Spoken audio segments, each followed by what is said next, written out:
Good afternoon, all. Good afternoon, Mr. Philip. Good afternoon, my students and our teachers. Today is the last meeting in this series with Mr. Philip from UK. Asala visits UK, part 3 today. So today we are going to talk about how to improve your overall skills in reading, grammar, listening, and if we have time, we are going to talk about speaking also. So let's start with Mr. Philip. How are you, Mr. Philip? Yes, I'm very well.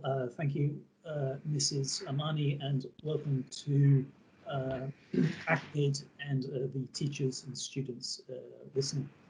Right, okay, so shall I proceed? So today we are going to be talking about English learning tips, and we're going to be specifically looking today at grammar, listening, speaking, and also writing in English. First of all, what I'm going to do is to share my screen here, first of all. Okay, and I'm going to come quickly to my presentation. So today we're going to be looking at tips for speaking, grammar, listening and writing, as I mentioned. And, well, sorry, one of my neighbors has just started making a lot of noise, unfortunately. Right, never mind. Doing building work. So let's have a look first of all at grammar. So grammar is useful to learn for accuracy and confidence in English. Now, you don't have to learn grammar, and actually native speakers of English often don't know grammar themselves. So as I was mentioning last class, a non-native teacher may know grammar much better than a native speaker because they've had to learn it, whereas the native teacher wouldn't know grammar. So knowing grammar is very useful, and it can give confidence what you're saying, and then also accuracy. So it's quite useful for that in that regard. There are some useful resources available online, such as englishclub.com, as I may have mentioned one or more times. And actually, I was just teaching a student from Australia who is a school student from India, and he has moved to Australia with his family earlier this morning, and I was teaching actually about the subjunctive. But anyway, this website, englishclub.com, has a lot of useful information in English. May you please, Mr. Philip, write the name of website? Yes. In the Yes. comment box. Here it is. Good idea. And here it is. So englishclub.com, grammar, and you can come here, and it's a free website. And when I started teaching English online about 14 years ago, I had to learn grammar better to teach it the theory. Although I'm a native speaker, I was born in England. So it's a very useful website and quite well presented. So, for example, the 12 tenses, you can go to the present simple tense and then look at how to structure it. And it's a very nicely organized, it's quite simple format. And then also you can come here and have a look at a quick quiz as well. Okay, so moving on. Yes, sorry, I've mentioned the 12 tenses, and also the 9 parts of speech are on this website as well, such as verb, nouns, adjectives, and so on. And that's all useful to learn. Here, and you can go into more detail, and it's very comprehensive. So countable nouns, uncountable nouns, etc. Okay, so in English, we'll move on to listening tips now.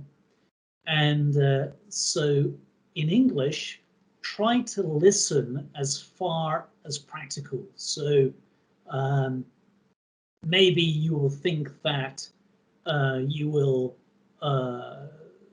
want to listen to the news or TV, radio, whatever, listening somehow in Arabic, but then you can try and change it to English so that that will that will then give you practice in English if to maximize your learning speed.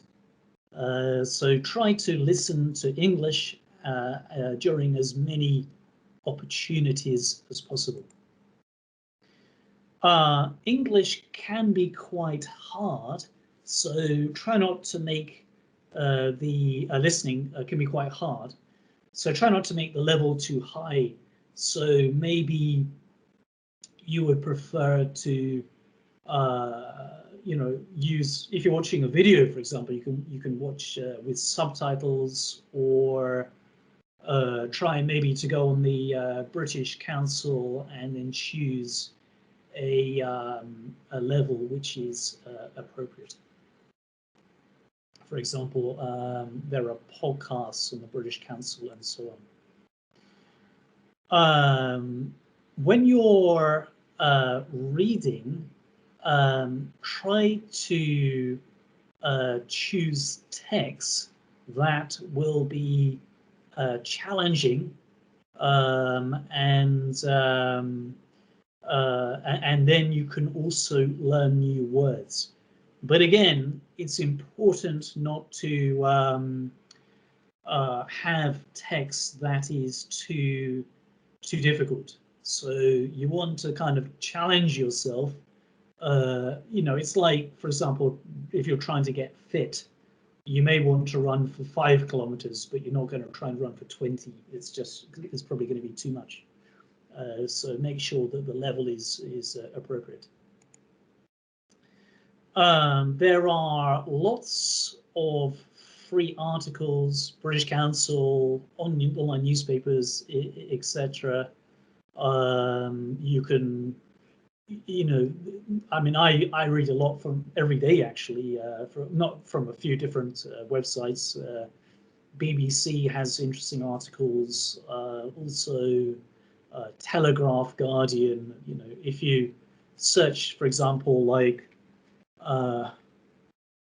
popular newspapers, UK, I will read Guardian, Independent, and Telegraph, which kind of gives different political opinions, as well as the BBC, which has a lot of useful articles that you can just come and read.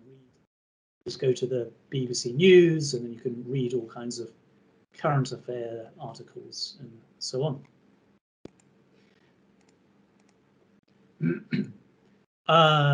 Make sure that it's, if possible, try and make it interesting. So that, and as I was maybe mentioning last class, the more interesting that you can make something, the faster or the better you will probably learn.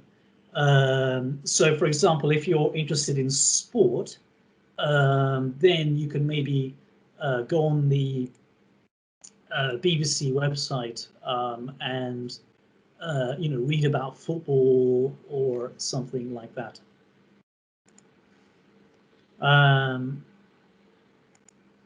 And one thing you can do is also learn about advanced English vocabulary, such as idioms and things like that. Actually, when I was just teaching earlier this morning online, a student in Australia who's 15, I was teaching idioms earlier on, which are, and he's actually a very high level. He's actually an author. He writes books, so he's writing some books. But his mother wants help with grammar and so on, maybe vocabulary bit. And anyway, so I was saying to him, well, you need to use idioms to indicate that you have high level native English ability, and also we're talking about the subjunctive, which is quite advanced or unusual English area, and I was saying incorporate that as well for your grammar to indicate you're able to control advanced English knowledge. When you're writing, it can maybe be useful to switch off your autocorrect, because if you have autocorrect on, then you may not notice the errors you're making. But of course, for homework or whatever activity, it's always good to check to make sure that you're not making any mistakes in that regard.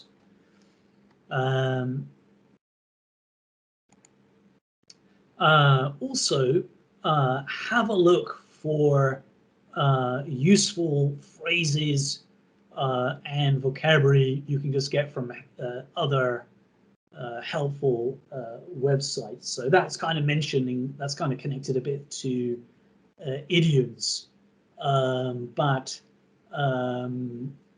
always, maybe what you can even do is make an Excel sheet, and all the different useful websites you can find are useful. So it wouldn't necessarily just be idioms. You could look for phrases, how to start sentences, and so on.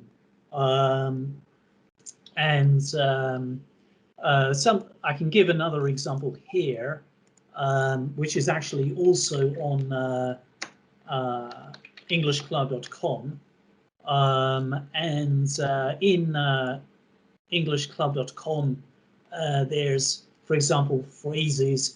This is a very nice website here, and I'll put it in the chat window also, if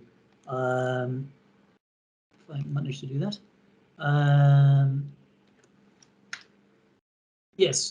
Yes, right. So and then, well, I'll put the link as well. But so yeah, so here, for example, then you can, if you want to know how to offer something in English, and then actually it has different levels. So it has elementary, pre-intermediate, and so on, up to advanced. So can I assist you with, and so on. So there's all kinds of different phrases that you can use, for writing and so on, how to improve that. So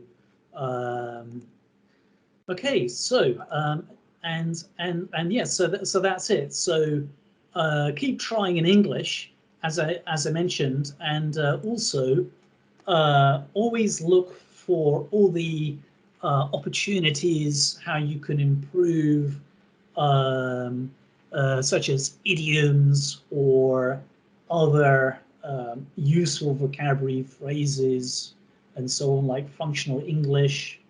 And there's a lot of free stuff online, as I mentioned. So it's not necessary really to buy a lot of books or anything like that. You know, it's almost all free nowadays. And actually, for myself, you know, I've been teaching, for example, the student from Australia for maybe a few months now, and his mother wants to teach grammar, and I've just used this website here, for example, EnglishClub.com, which has a lot of useful grammar, especially, and it even has support forums as well, so you can ask questions maybe. I think they used to have like an expert teacher helping, and they may still do as well. So, yeah, so anyway, so that was a little bit of advice talking about grammar, speaking, and listening and writing. Listening, reading, writing, and grammar. We obviously looked more at speaking last class, so I haven't focused specifically about that too much. Okay, and looking at the time now, so we're just coming up to 11:20, right on schedule. So we can go ahead now with any discussion. Okay, I'll. Thank you so much, Mr. Philip. Any question, guys? Please raise your hand if you have any question. So I'm gonna choose from you. I have a question, Mr. Philip, from a father here with us. Yes. From one parent. He asked, if I want to be fluent in English, which skill shall I start with and focus on? Yeah, no, that's a great question. So I would say that speaking is always a good way to start improving, because you're obviously going to be using listening as well. So I would say, like for myself, when I was taught English, taught to teach English rather, we were taught maybe about the communicative method. I've done some various different short courses in teaching over the years, and some a little bit longer perhaps. What I think that, I mean, when I was at school and I was learning French, it was very dry. So it was always about learning grammar or not very much speaking. But I would say speaking should be at least 50% of the activity. And you know, certainly in classrooms, I always try and make students speak as much as possible. So I think that if you can speak, you know, it kind of activates the mind a lot more. It's much more interactive, and also students can see that the use, because you know, primarily as native speakers or people living in the UK, for example, primarily we'll be using speaking the most, you know, in a job. Although we may, you know, sometimes you may just be only sending emails, but that's probably less usual. So I recommend speaking, focus on speaking, and then everything else kind of build towards that.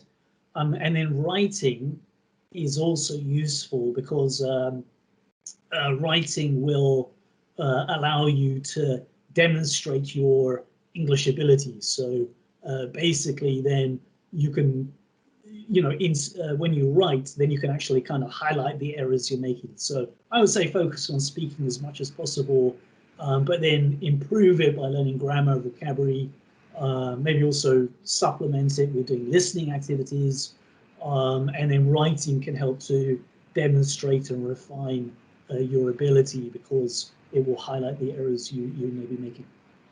So you recommend to start with speaking and focus on speaking, start learning new vocabs, start learning new words, and use them during the speaking. Okay. That's right. I have another question here. Mr. Ahmed, do you want to say something? And not precisely, actually. Everything is clear for me. Nice. Thank you very much. Thank you. Here we have Hiba. Hiba al-Mahmoud. Hiba, you can speak, miss. I have a question. Yeah. What books do you recommend us for us to read? Yeah, that's a great question. I think Heber. I think that the I mean, I would say it doesn't matter necessarily. I mean, reading a book is good because you're going to be reading more words. But what I would say is try and read something, as I was mentioning in the presentation. It was a great question. Try to read something which is of interest, which you're going to find interesting. So I think that in English, always try and do things which are interesting for you, such as reading. You know, if you're interested in sport, for example, I don't know so much about girls, but boys, for example, if you're more interested in sport, then maybe you could go and buy a magazine about football and then read about Manchester United, things like that. So I would say read about things that are interesting.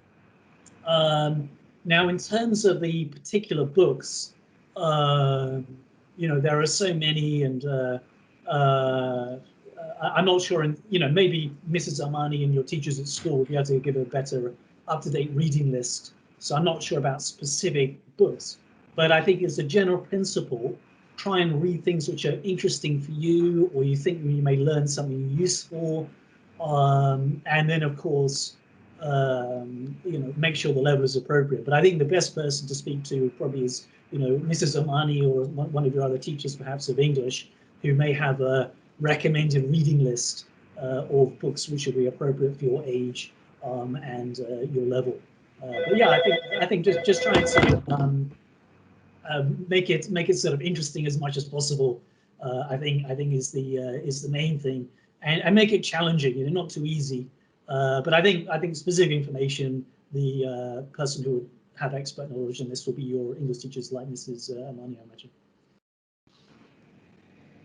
Actually, Mr. Philip, we have here literature classes here in our school. So we are teaching literature. We are teaching some novellas, short stories, poems, plays. So it's like an opportunity to our students to improve their vocab, their even to practice reading more.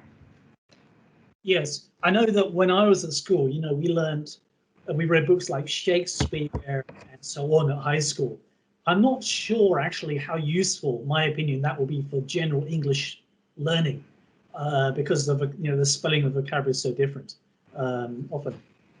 But if there's books like James Joyce or Animal Farm by George Orwell, and so on, which are maybe that's more of a beginner book perhaps. But there's a lot of literature out there. I don't really read literature these days, although I did study at university, major in English literature and additional minor in creative writing.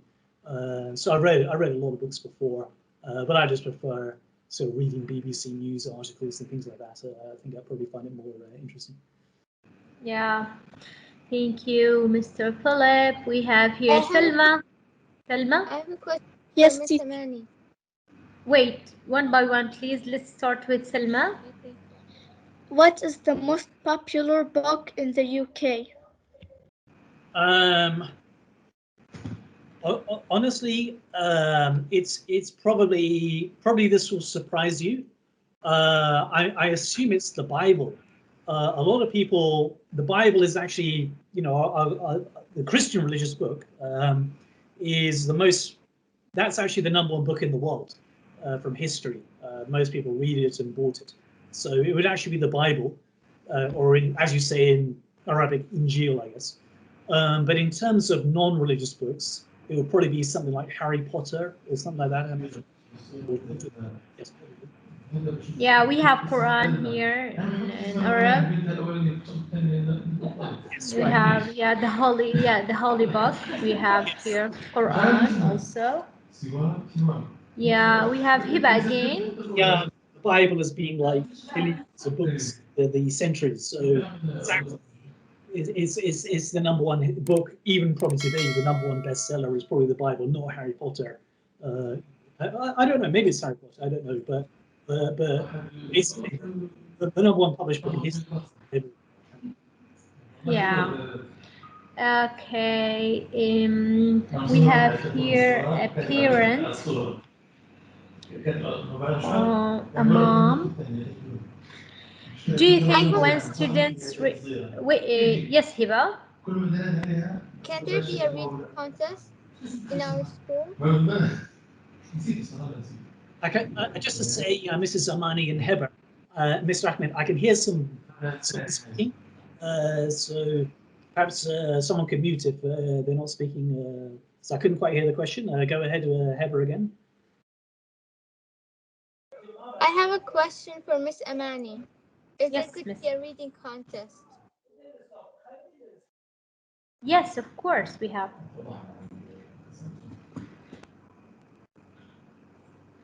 Yes.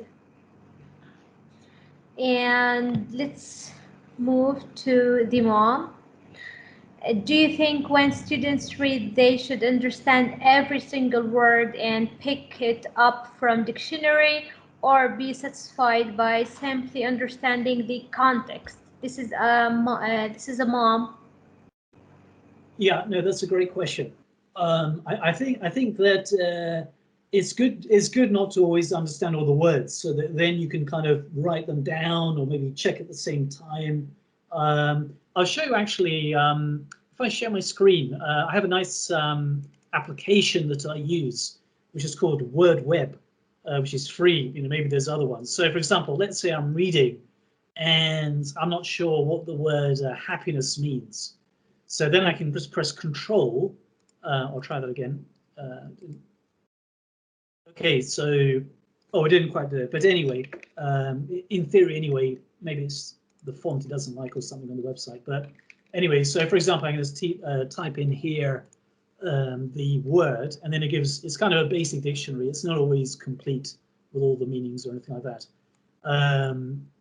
So yeah, what you can try and do is read, and then maybe some application called WordWeb. It's actually free if you don't travel. It's I think they do some offer. Then if you're, it's an ecological company basically. They say it's free if you don't travel more than twice a year by plane or something. Anyway, yeah. So what you can do is, you can try and make something challenging. I think all the time, especially when you're reading, try and make something challenging. So what I was saying was that it's good to learn useful vocabulary. So always make always try and read something which is going to be challenging for yourself. For example, this Word Web application I have, which is free, and you can, if I try and grab, okay, it's wordweb.info. So wordweb.info. It's free if you don't travel or by plane. They do some offer. That can actually help you to learn new vocabulary when you're reading. So yeah, so I would say it's actually good to try to read information which you're going to be learning new words, and that's helpful. So however, as I was saying at the beginning, try not to make it too high level. I think maybe I was mentioning listening. Try not to make it too high level. So, for example, you may, if you're trying to get fit, as I mentioned, you may want to run 5 kilometers, but you don't want to run 20. So don't make it too hard for yourself so that you're going to find it too challenging, I think. But great question. If you excuse me, Mr. Philip, I will add on your information for this mom.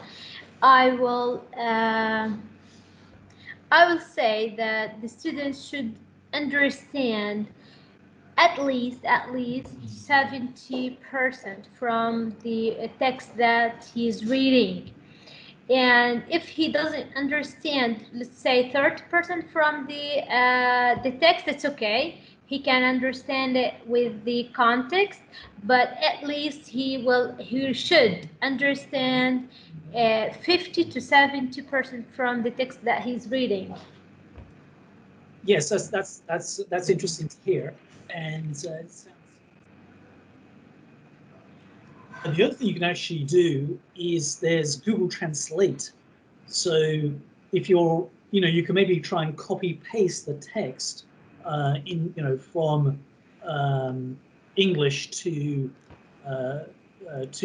Arabic, and But it doesn't give the exact meaning. it won't give the exact meaning. You're absolutely correct, Mrs. Zamani. And nevertheless, in terms of the context, you may be able to get the general meaning of what it's saying. Yeah. Even if it's not absolutely not absolutely correct. Yes, but you're right. Yeah. I have more questions, but before we answer them, I want Adam. We have a student, Adam. Adam has a presentation. Yes, Adam. Hello, teacher. Hello. You Hello, can Mr. share your Philip. screen and start your presentation. Yeah.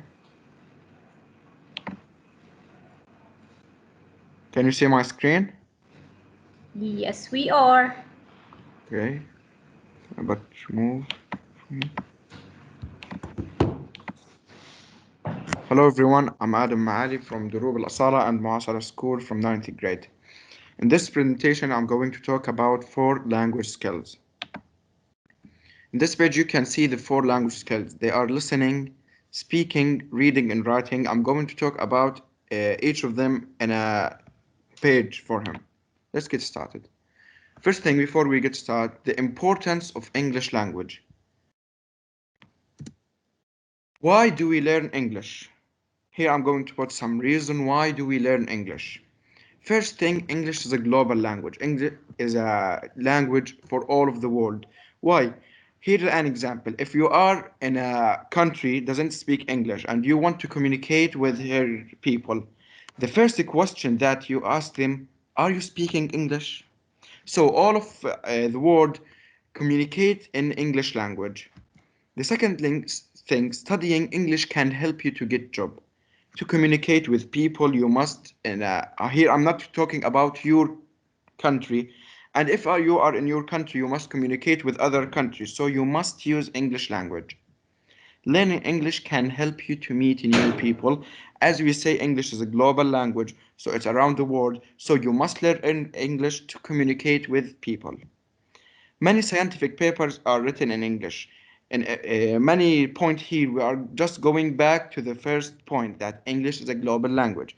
So here, if there are many scientific people and everyone from country and they want to write something, a scientific paper, they're going to write it in English language to everyone can read it, can understand what's written inside it.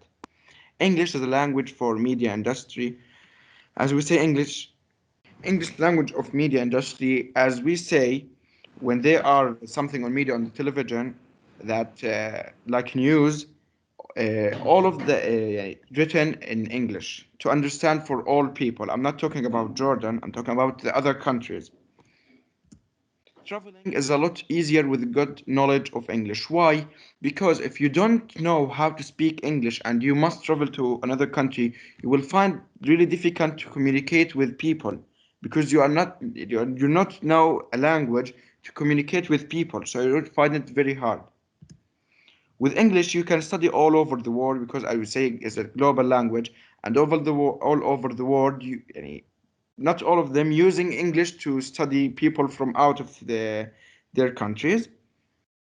Now let's move to talk about each skill. First thing we are start with listening. Listening is the ability to currently received and interrupt message to communicate process. Why? Because you must receive it and know what the word that say and know how to reply to the person who was talking. Here, listening is the key to all effective communication. Because if you are not know how, you are not have the listening skill, you are not going to understand what the people around you say. So you're not going to speak with them, you're not going to communicate. So it's very important to communicate with people. Without the ability of listening effectively, messages are easy misunderstood. Because as I'm saying in the second point, without the ability of listening, if you are not have the listen skill, you're not going to understand the message. So you are not going to reply to the other person that who's speaking. In fact, listen is just as important as speaking. Why? Because if you not know how to listen, you're not going to know how to speak. And the opposite, if you not know how to speak, you're not going to listen for people. Being a good listener help solve problem, resolve conflicts, and improve relationship. If you are a good listener, you are going to know what is the people say, and you are going to understand everything and know how to solve problem around you or conflict. Here about listening, let's move to speaking. Speaking is the second of the four language skills. Speaking is the delivery of language through the mouth. It's a communication from the mouth because the word gets out from your mouth. Speaking skill are defined as the skills which allow us to communicate with people and make the listener easily to understand. Because if you are not a good person at speaking, you are not know how to communicate with people, and the listener here, I read that the listener easy to understand. If you're not have the speaking skill, you are not going to communicate. So there's no listener to listen to you. An effective speaker can gain the attention of the audience and hold it till the completion of his message. If you are a good listener, the people around you will going to love you and love your speaking way. So the people will see him around you, and you are going to tell them your message. So being a good speaker can make the people like you. Speaking skills are important for career success because if you are not have the skills of speak and you are going to find a new job and the manager see that you are not speaking well, you are not going to success at your job, at your life. You are not going to find new friend at your family. Okay, they are going to listen to you, but they are not going to make you share them speaking to another people out of your family range. Here I'm going to talk about the reading skill. Reading skills are defined as the ability to read and understand the written language or a text. That you are going to read a book or a novel or a newspaper, then you are going to understand every word that's written inside it. Here's the skill of the reading. The more you If I may just excuse me for a second, Ahmed and Mrs. Amani, I think that some of the students are saying that they can't actually see the slides moving at the moment. So maybe Ahmed needs to sort of click on each slide, perhaps. problem, they cannot see the slide. Oh, It's okay. I'm gonna fix it. Can you see the slide, Mr. Philip? Yeah. So I'm gonna fix it with the student. Okay. Continue, Adam. To continue, okay. As we say, reading skills are defined as the ability to read and understand the written language or text. The more you read, the more thing that you know. I'm a reader person, so if you read many books, read at Einstein, Galileo, at Steve Jobs, you are going to know more thing. You are going to know more information, and the more than you learn, the more place you will go. If you read a book about France, about British, about Italy, in every book, you will travel to this country from your mind and the word that's written inside the book. It helps you to discover new things. As I say, if you read book about some of the scientific people, you are going to know about them, to know about it, to get inside their life.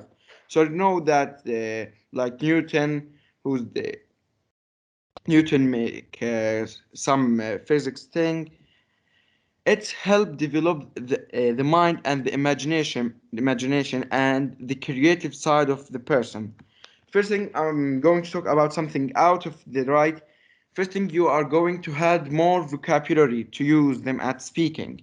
You're going to be more creative and more imagination. So you can think about many things that you are not was think about that when you are not reading. So it's really good thing for the person. It plays an important part in building a good self-image.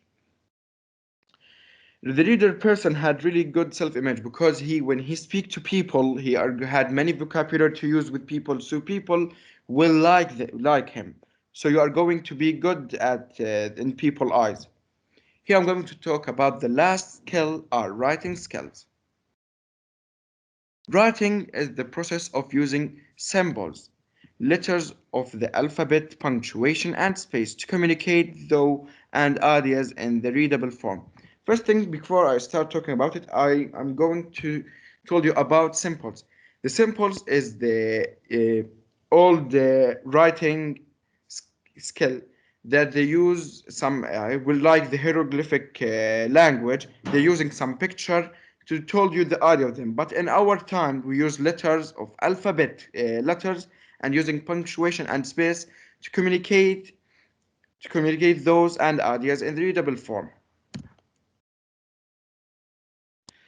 It is the most demanding skill that will help you to get a job. Why? Because some or the most of those jobs need to write an emails. So if you're manager that know that you are not a writer person, he's not going to accept you at job because he told what I'm going to do with him that he not writer, so he not can send that email. Writing will improve your communication skills because if you're a writer person and know how to communicate with people at writing, the people that know you are a writing person and they love to talk with you or send message with you at writing. Writing skill help in record keeping. Here I'm going to talk at example. Here record keeping that the paper or the something happened right now. Some people write it. Here I'm going to talk about if the police bring someone and told him about he stole or he killed somebody. All of you see that there's someone writing every word that it says. Adam, نعم. Yes, teacher. we don't have much time.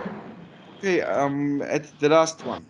Yes, All please. We social don't have much time. media, all social media needs a good writer still because if you are not good writer, you are not going to use the social media. This is for thank you. This is all. Thank you for listening. Thank you, Mr. Philip, Thank about the you. wonderful Thank you time so that we had much. with you. Adam, Thank could you switch the writing slide as well? I think we didn't see the text in the picture. I think you've got to click on it. Where? We can see the reading skills at the moment, but I don't think it went to the last slide. It's okay. I'm gonna share. I'm gonna The share social media Adam's is the last presentation. one. Oh, okay, fine. Yeah, I'm gonna share Adam's presentation via Teams if you want to take some information from it. Here, Mr. Philip, we have Zena Yahya. Zena wants to ask you something. Yes, I was just going to say, well done to Adam. Really Thank you, Mr. amazing presentation. And Thank you, Adam, Adam. you sound Teacher. like a very young Are you person. seeing my share screen now or not? We didn't see the writing skills. So if you click on writing skills, Adam, the slide before. Anyway, we can view it after. But I was just going to say, well done to Adam. Like you sound like I think all the. Can you see it, Mr. Philip? Okay, great. So it looks like you just took a lot of time preparing that. So that's really a fantastic presentation. Thank you, Mr. And Philip. also, I've been impressed with all the students. You know, you sound very young, but you all have very good English. So, you know, that's all really positive. Also, I'll give a little quick tip to Adam, perhaps that I said last week. In the presentation, try and speak a little bit slower. Maybe I was speaking a bit fast today because I had a lot of noise from a neighbor who's making a lot of noise, so I wasn't quite so kind of focused. But normally also I try and speak quite slowly. It's easy to hear. And what I say to Adam is you weren't speaking that fast, but try and speak a little bit slower. It's kind of like when someone is, if I'm eating a meal or someone is eating a meal, you want to sort of eat it not too fast so you have time to chew it properly or whatever. And it's like that when we're listening, we maybe don't want to have the information too fast so that, we won't kind of get like too kind of high speed. So just focus giving more kind of a little bit slower, but it wasn't too far. It wasn't very fast. It was quite good and it was quite accurate. But well done. Very, very impressed with all the students I've heard speaking. Yes, let's go ahead with well done. Congratulations, and let's go ahead. Yes, Mrs. Owen. Thank you, Mr. Philip. Thank you, Adam. Thank you, Mr. Philip. Thank you so much, Adam. Let's start. We have lots of questions actually, Mr. Philip. So let's start with Zena. Zena? Yes, teacher. Yes, miss, you can ask Mr. I wanted to ask Mr. Philip that if he thinks that reading will improve our speaking skill. So what do you think about social media and internet, and if this can improve or help us to improve our speaking skill also? Yeah, no, very, very good question. So I think the issue with social media, of course, is that it's not always going to, it's not always going to be correct English.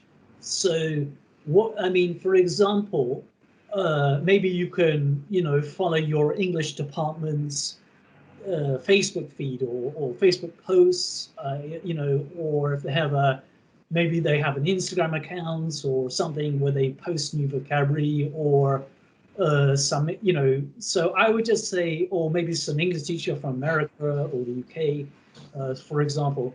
So I definitely say be careful about, trying to learn English from, for example, someone your own age who's in America or something, because the English level may not be that, may not be that, or the level may be good, but the accuracy may be quite low or quite informal. So, it's useful to see English, informal English, but really the focus is always having academic, professional, formal English as far as possible. Although, of course, you will need to use informal English maybe in the future, like in a meal at a restaurant with business colleagues. So, yes. So I mean that YouTubers, foreign YouTubers, or when I watch movies or series in English, that will improve my speaking skill. Not to learn classes on internet. I mean, if I see some American people, some British people on internet, and they speak, so I can speak like them and learn from them some informations. Yes, so yes, some information uncountable now. So what I'd say, it's a great question. And what I'd say is what I was saying before, and maybe last week, is that it's very important when you're learning English to have interest in what you're learning, what you experience, because when you can kind of learn something without kind of your mind knowing you're working kind of thing, you're just having fun watching an interesting documentary or something, that's the best. So I think there's a balance between interest. You may be very interested in someone your age in America, what they're having to say. However, there's also a balance about the complexity and the level of formality of the English. So I would always, I always try and be a bit careful. Maybe there's some good documentaries on BBC and things like that. So maybe some interesting ones. I remember in the language school last year, I was teaching at offline we watched a documentary about the Great Plague from the BBC. I think it was, or one of these BBC or something like that. Very interesting, and actually the students found the English much too difficult. So, but they still wanted to watch it because they liked the story. so, so yeah, I would say there's a balance. You know, it's always good to be interesting. Like if it's very useful English, but it really doesn't interest you or motivate you, probably I would actually say that has not much value, you know, especially you can kind of work hard and maybe still do it, but always try and find something interesting as far as possible. You know, life isn't always interesting, of course, study isn't always interesting, perhaps. Sometimes it's just hard work. But you know, try and do something which is gonna you would find interesting, but also try and get the balance. And if you go on, for example, British Council, you can look at podcasts and things like that, where they try and make it interesting. If you Google British Council listening comprehensions, it'll be interesting a bit, you know, and also useful. So I think there's always a balance. Good question.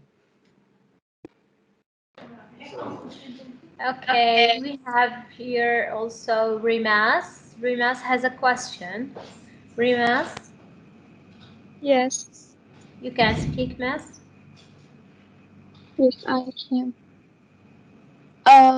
I would like to ask a slightly strange question, but I would like to know the answer. If a British and an Englishman sit together and start a conversation, and the two do not know each other's language, will they understand everything that each of them speaks to each other, or are there some words that are literally characteristic of each country, far from the simple difference, of course? Yes, if I understand the question correctly, you're saying basically people from maybe within the UK, or for example between the UK and America speaking together, and whether we understand each other. Yeah, I would say we almost. The lingua franca, Mr. I think she means the lingua franca between the people. Yes, and I would like to ask, what is the special word in British, like something is special word, like special? Special words? Yes, like just British used to speak in.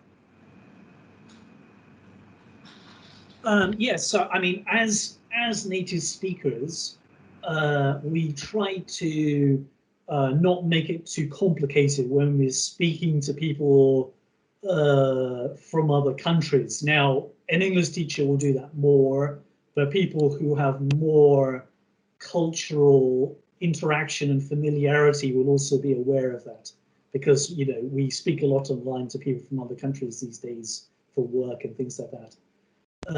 So definitely I could start using lots of idioms, but I wouldn't do it if I know that people are at school learning English and they're not native speakers from England. So we can use a lot of unique words, actually, which I was teaching the student from Australia today, for example, as I was mentioning earlier. Idioms are phrases you don't know the meaning unless you've actually studied it. So we can do that as native speakers, but it wouldn't be appropriate. And even if I was speaking with another native speaker, I could maybe try and use lots of unusual words and they wouldn't understand. So we've always got to be sensitive, because we live in a global village, an internationally connected world. All the countries are connected through communication very well these days, with immediate communication. So I think much more we need to be aware when we're speaking. And even for non-native speakers, if you work in business in the future and you're talking, for example, to someone from India or Pakistan, you know, whatever, you may have better English than them, but you would also need to be aware and use appropriate language that you think would not overly challenge them. So definitely there are words and phrases we can use which are too complicated. But try to make them, you know, so you need to be sensitive, even as non-native speakers, you need to be sensitive when you're using English, not to overwhelm the listener.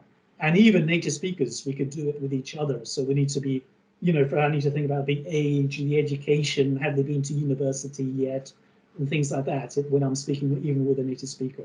So there's lots of words we can use which are unique and maybe complicated. So we've always got to be careful when we're using these. But there are many different ways to go from location A to location B. You can go, train, plane, car, whatever. So you don't necessarily, you just want to use something that's appropriate in the situation. So maybe, if you want, it's better to say it in a simple way, so they understand exactly, than in a complicated way, and maybe they lose some of the important meaning. Okay, thank you. Thank And you so much. before we finish, but I have here a question from a parent. The mom said or asked you, Mr. Philip, what activities do you suggest to be held in our schools that would improve our students' English language skills? Yes, great question. What I'd say is that one thing I've heard, and I don't know if you do this already at the moment, Mrs. Amani and the other teachers, is, for example, you could maybe contact a school in America whose students are learning Arabic, and then you could have a web camera for their classroom, the web camera for your classroom, and I think the students would probably love it, right, in meeting other, and then half the class you could speak in Arabic, and the next half of the class you could speak in English. And I think Nice idea. The activity to do. And then I mean, you can also get guest native speakers. I mean, for example, I did that with a school in Saudi Arabia. I was coming in making presentations sometimes before, and so on. But I think whatever you do is try and make it interesting and exciting. But probably I can say, or maybe a guest speaker who's closer to the student's age. Maybe it doesn't have to be a whole class, or maybe a young teenager from America or something like that who wants to come and speak. They would probably find that quite interesting, I think. So, but I think the thing is just make it meaningful and useful, and maybe you can make a presentation and then send it to a school in America. They can make an Arabic one and send it back. Then you can meet up and have discussion about the presentation, things like that. Very nice, very nice idea. Yeah, this is the last. I don't have. Mr. Philip, can you say for us a mysterious British word, and teacher Amani say for us what the meaning of it? Okay. We can answer it. Also, we have a question.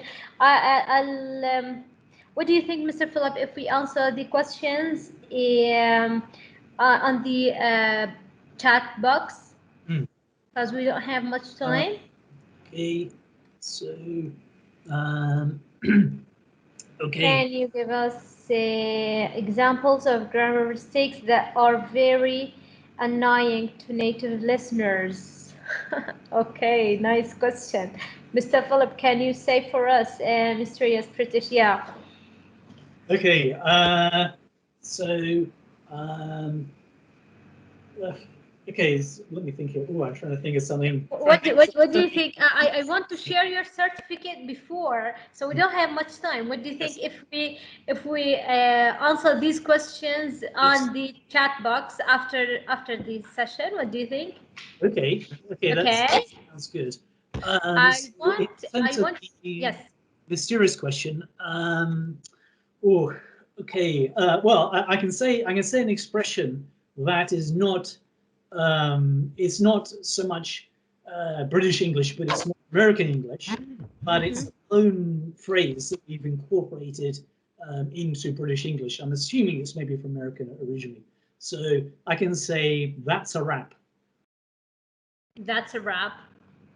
But you probably know the meaning. Yeah. By the way, 10th graders, you are here. You took this one. Okay, let's have a go. 10th graders. Okay. We will answer all these questions. We have much more, so we will ask all these questions on the chat box now, you and me, Mr. Philip. So before we finish, I want to share an appreciation certificate for Mr. Philip, that we are in دروب الأصالة والمعاصرة. We are proud. Yes, this is the certificate. Miss Intisar, can you share? Can you share the certificate, Miss Intisar? Okay, she's with us here. Okay.